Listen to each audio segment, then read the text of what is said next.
Bonjour à tous et bienvenue sur DMV. Aujourd'hui, épisode spécial, on est à Morteau, à la manufacture Yema, et je vais vous montrer la réalisation, la conception de A à Z d'une Superman bronze avec le CMM10. On part d'une feuille blanche pour aller jusqu'à la montre finie. Allez, viens avec moi.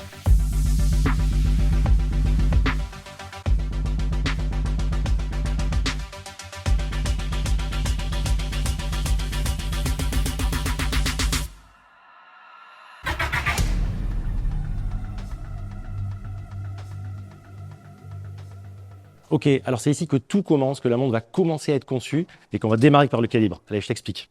Et c'est Nicolas qui va nous expliquer de quoi ça part et sur quelle base on démarre. Salut Nicolas, ça va? Bonjour. Merci Ouais, de nous recevoir. merci. Est-ce que tu peux nous expliquer comment ça fonctionne, de quoi on part et de quelle base on part, sachant que là on parle du CMM10, on est d'accord? Exactement, c'est ça. Alors, tout part d'une idée, d'un dessin, où on a un designer qui va nous faire une proposition de modèle, suite à quoi on va intégrer notre calibre, donc le Hmm, CMM10, hmm. et on va travailler les plans, et ensuite on va faire la fabrication des composants, Ok. l'assemblage des mouvements et l'emboîtage de la montre finale. Et ce qui est génial, c'est qu'en fait tout a été fait maintenant. Ces pièces n'existaient pas quand je suis venu la dernière fois. Mhm. En fait, donc tout le service finalement est réuni sur le même plateau, ce qui fait que ça démarre par toi et on va voir la suite après sur quoi ça enchaîne. Exactement, c'est ça. Donc, je peux te présenter le mouvement? Ouais, avec plaisir. Ok, donc on part de cette base. Donc on est d'accord, c'est le calibre qui avait été fait conjointement avec Olivier Maury. C'est ça, exactement. Hmm. C'est celui qu'on a développé. Donc ici, on part donc de notre 3D, sur lequel on va ensuite sortir un plan de notre mouvement, Hmm. pour ensuite l'intégrer sur un modèle. Et ici, on va retrouver par exemple la Superman 11 Moby Dick que Ah, vous ok, allez pouvoir suivre tout au long de la journée. celle qu'on va fabriquer. Exactement, Merci. c'est ça. Donc maintenant, comment ça se passe? Je vais voir qui et qui va m'expliquer la suite. Alors maintenant, tu as Mathias qui lui s'occupe vraiment de la fabrication des composants. Ok, bon ben j'y vais. Il est où? Il est juste à côté? Juste à côté. Allez, j'y vais. Salut Mathias, Bonjour, tu vas bien? ça va et vous? Ça va. Est-ce que tu peux nous expliquer ce que tu fais concrètement justement après la phase de Nicolas? Alors moi je reçois la 3D du concepteur. Donc je suis au niveau de l'étape juste après la conception du mouvement. Hmm, Je vais avoir un fichier par pièce d'accord. et donc je vais l'importer dans mon logiciel. C'est moi qui vais décider comment on va usiner la pièce, choisir les outils, quelle machine et optimiser au mieux pour gagner en qualité, mais Hmm. aussi en taux de production, etc. Ok, donc si je comprends bien, c'est toi qui donne vie finalement et qui fait la transition entre un fichier numérique et quelque chose de plus concret. Oui, complètement. Une fois que mon programme il est fait, je le sors de mon logiciel et je vais le transmettre au régleur de la machine juste Hmm. derrière. Donc vous allez voir avec Julien comment il fabrique la pièce. Ok, je vais voir Julien. Allez, j'y vais. Merci, hein. Pas de rien. Salut Julien. Bonjour. Ok, donc est-ce que tu peux nous expliquer, donc on a vu Mathias qui fait l'interface un peu entre un fichier numérique et maintenant la réalisation par tes soins. Tu peux nous montrer de quoi ça part déjà? Ouais, on part d'une plaque en laiton, Ouais, sans plomb. Donc là, d'épaisseur de 30. ouais, Et du coup, moi, ma machine, elle vient la charger directement dans un dessus ouais. qui vient faire les deux opérations. Et je fais sortir la pièce, travailler et usiner comme ça. Hyper beau. Et maintenant, ça passe à quelle phase du coup? On passe au nettoyage de ma pièce. On y va? Allez, let's go.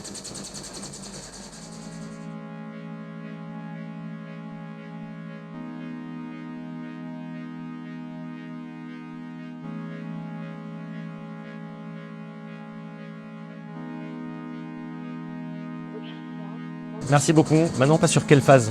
On passe sur le contrôle dimensionnel et visuel de ma pièce. Ok, tu me montres ça? Ouais, c'est parti. Allez, go.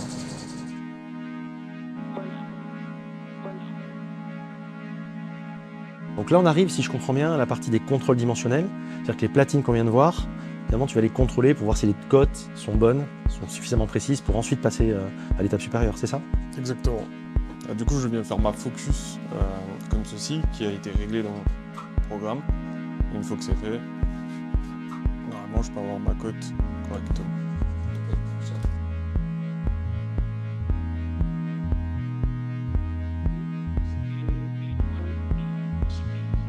Et donc maintenant, une fois que cette opération est faite, on passe sur quelle opération? Bah, on en a encore 3 derrière. On a du détourage, de Ouais. la tribofinition et du sablon. D'accord. Avant d'arriver à l'empennage. Ok.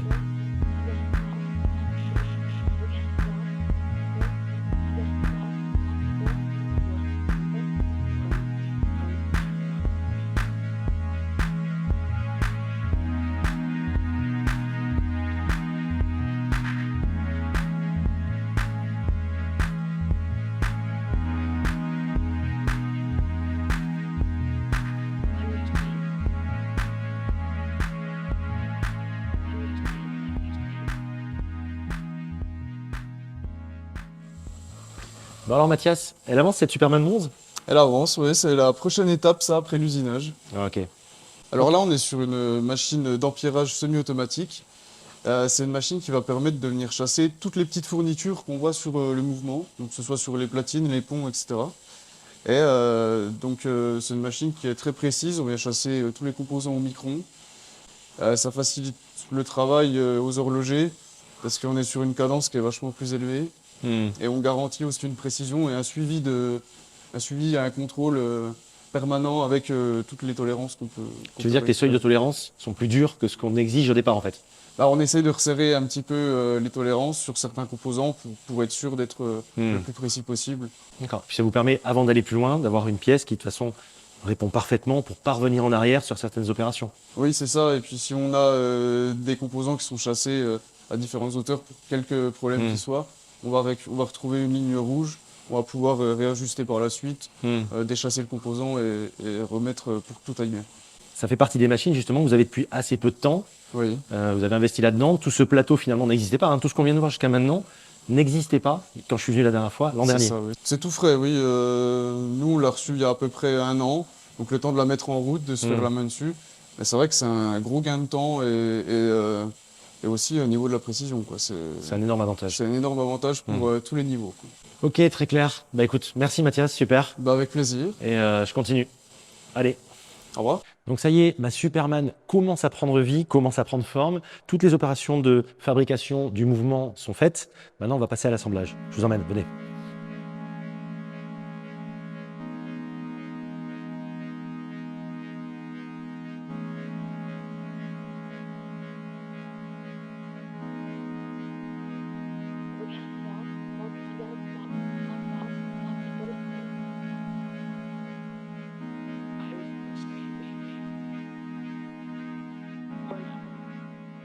Salut Julien. Salut. Merci de nous montrer tout ça. Donc là, on passe vraiment dans le dur. Là, on rentre dans le dur. On commence à faire l'assemblage de cette Superman. C'est ça. Est-ce que tu peux nous expliquer les opérations que tu fais là? Donc là, vous avez certainement vu en bas l'usinage. Ouais. Donc ici, nous, on arrive, on a les composants qui sont déjà triés. Nous, on a tout ce qu'il faut dans des boîtes de composants. Tout est prêt. Tout est prêt. Donc nous, ici, on travaille sur une chaîne. Donc ça permet d'être un petit peu plus efficace sans séparer les différentes étapes de montage. Donc là, on va monter le système automatique. Donc on a préalablement mis tous les inverseurs sur le bâti. Et moi, il ne me reste plus qu'à fixer tout ça avec la masse oscillante en dernier.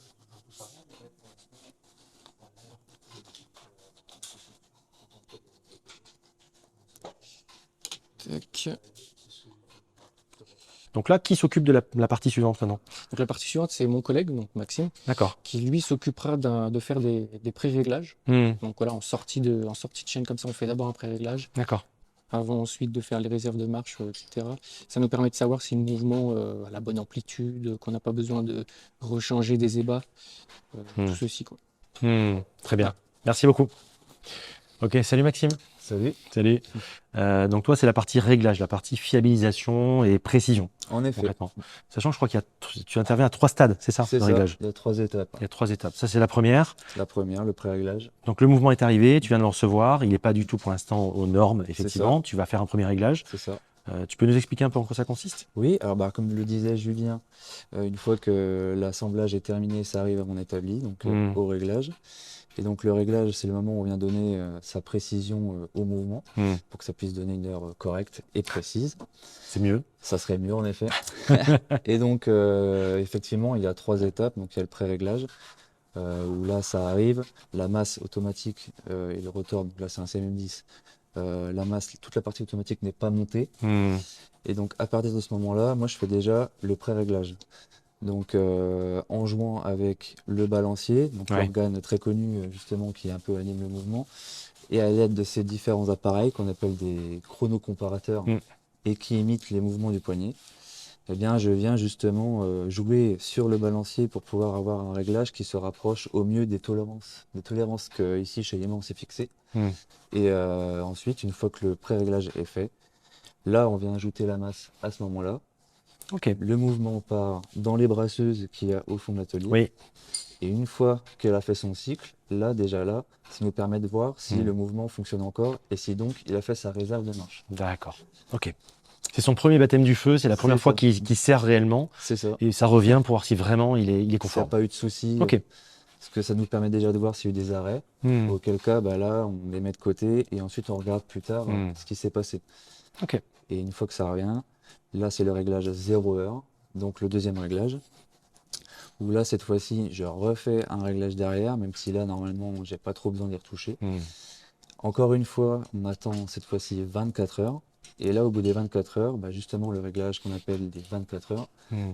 nous permet de voir au bout de toute cette durée-là s'il y a eu encore d'autres soucis au niveau du fonctionnement dans le mouvement. Hmm.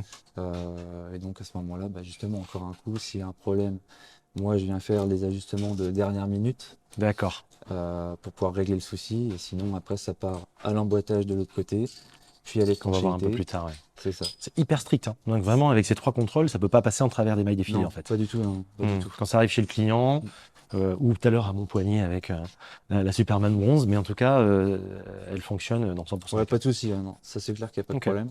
Ok. Ça revient, puis de toute façon, après, il y a aussi un contrôle en bas. Hmm. Donc, non, normalement, tout roule. Trop bien. Ok.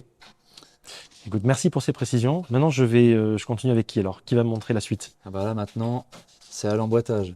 Allez, on y va. Alors, Merci. voilà. Allez, merci. Je vous Ciao. en prie. Bonjour Béthule. Bonjour. Donc toi, tu es vraiment la phase où la montre prend vie. Donc cette Superman bronze va enfin prendre vie. Donc tu ajoutes les aiguilles, tu fais l'emboîtage. Oui. Tu peux nous expliquer ça un petit peu?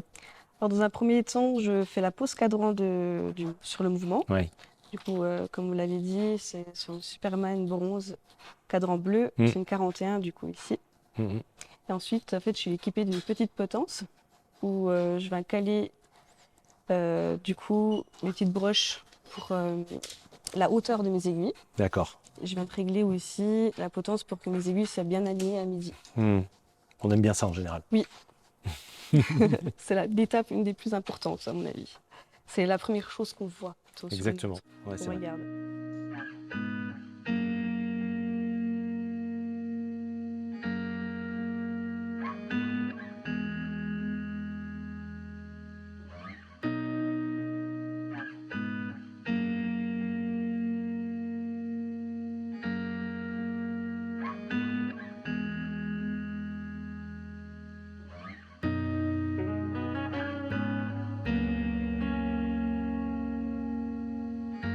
Ok, donc une fois que les aiguilles sont montées sur le cadran, c'est quoi la phase suivante? Du coup, nous allons passer à l'emboîtage. D'accord. Tu peux nous montrer ça? Oui, bien sûr.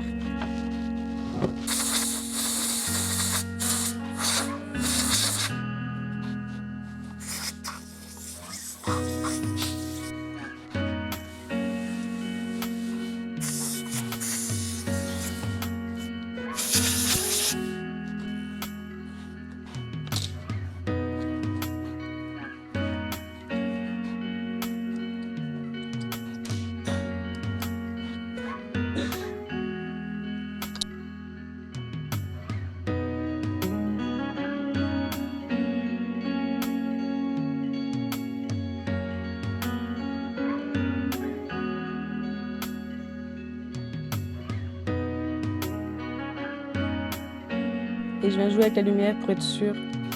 Là, elle est belle, elle commence à ressembler à une Superman bronze. Oui.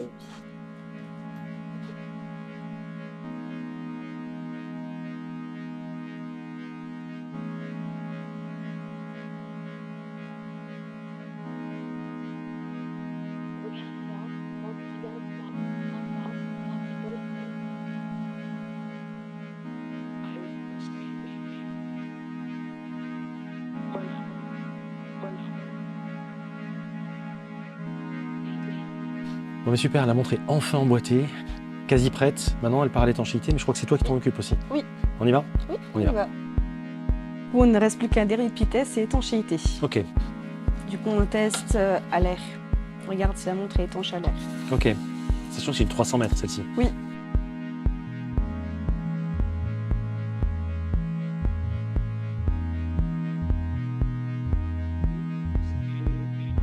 Voilà. Bon, la parfait, elle passe l'étanchéité alors. montre. Oui, elle est étanche. Ok, je l'emmène dans l'expédition. Oui. Voir Stéphane. Oui. Bah, super. Merci beaucoup. Et de rien. Salut.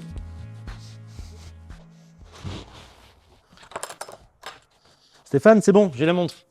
J'ai la Superman. Donc c'est bon. Il n'y a plus qu'à la mettre en écrin. Voilà. Tiens. Merci. Ça consiste en quoi? Comment tu procèdes en général? Bah déjà, c'est une manufacture, donc c'est écrin manufacture. D'accord, il y a des écrins manuf. Ok.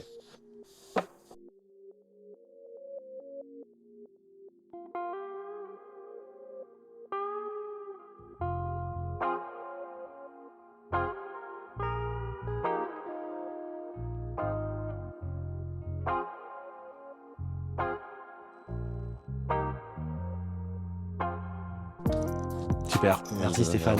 Allez, Et ça, on fait ça tous les jours. tous les jours ça part comme ça? Tous les jours, ça part avec le transporteur. Top. Merci Stéphane. Merci. Salut Christopher, je te dérange? Non, pas du tout, je suis en train de regarder une petite vidéo. J'ai la Superman, c'est bon. Ah, c'est bon, elle est prête? Ah, La voilà, enfin. elle est hyper belle. Bon. Ils ont bien travaillé. Parfait. Tu veux l'essayer? Bah ouais. Ah, j'avais hâte de l'essayer. J'ai vu toutes les étapes Ouais, depuis ce matin. c'était intéressant. C'était génial. Bon. Elle est belle quand même. Hein. Ouais. Ça me va bien, non? Ouais, on est très fiers. On est très fiers de ce qu'on fait. Bah écoute, merci. Bon, bah merci à toi. Merci. Allez, à bientôt, Edouard. Edouard, t'oublies Oui. pas quelque chose? Quoi? Bah, la montre.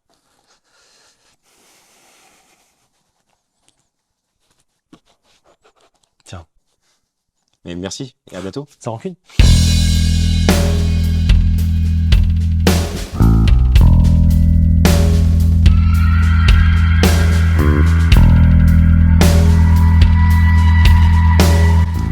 Christopher, c'est bon, j'ai la montre. Ça, faudra le garder